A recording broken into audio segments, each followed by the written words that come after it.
निजी स्कूलों की मनमानी का मामला अब पीएमओ तक पहुंच गया। ये शिकायत पीएमओ तक पहुंची है निजी स्कूलों की मनमानी की, जहां पीएमओ ने मामले में अब जांच के आदेश दिए हैं। डीओ ने यहां 9 सदस्यीय जांच कमेटी बनाई थी। एसडीएम फागेश सिन्हा जांच कमेटी के अध्यक्ष बनाए गए और जांच कमेटी गठन करने के 1 महीने के वक्त गुजर जाने तक यहां रिपोर्ट नहीं पेश की गई है। अभी तक इस पूरे मामले में जांच रिपोर्ट पेश नहीं की गई है। जांच रिपोर्ट को पेश करने का 10 दिन का समय दिया गया था, जो अब 1 महीने से ज्यादा हो चुका है। और खबर पर अधिक जानकारी के लिए मेरे साथ दिलीप जायसवाल जुड़ चुके हैं। दिलीप, ये पूरा मामला सामने आ रहा है अंबिकापुर से, जहां पर मनमानी की गई, 1 महीने का समय बीत गया, लेकिन अब तक जांच रिपोर्ट पेश नहीं की गई है।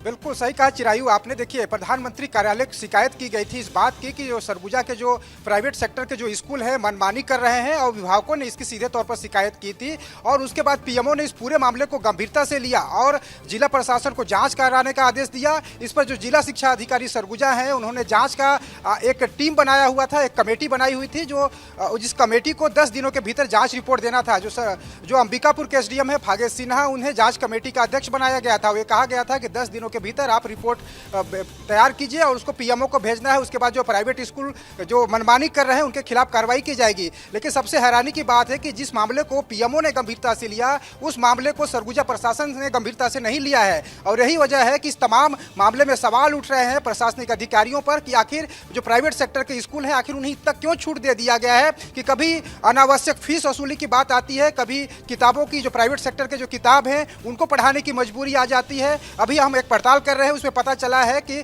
छत्तीसगढ़ पाठ्य पुस्तक निगम का जो गोदाम है, वहां पर 1.5 लाख से अधिक किताबें अंबिकापुर में रद्दी हो रही हैं। लेकिन उन किताबों को प्राइवेट सेक्टर के जो स्कूल हैं सीजी बोर्ड का पढ़ाई कराने के बाद भी उसकी पढ़ाई नहीं करा रहे हैं। तो आप समझ सकते हैं कि बड़े पैमाने पर एक रैकेट चल रहा है। और यही वजह है कि प्रशासनिक अधिकारी भी कहीं ना कहीं हारा हुआ, थका हुआ महसूस कर रहे हैं। बात आपत्तिजनक है कि हर बार निजी स्कूलों की मनमानी सामने आती है, जिससे जनता सफर करती है। और इस मामले में 1 महीने का समय बीत जाने के बाद भी जो अधिकारी है, जिम्मेदार अधिकारी है, उन्होंने यहाँ पर एक्शन नहीं लिया। तमाम जानकारी साझा करने के लिए आपका बहुत बहुत शुक्रिया।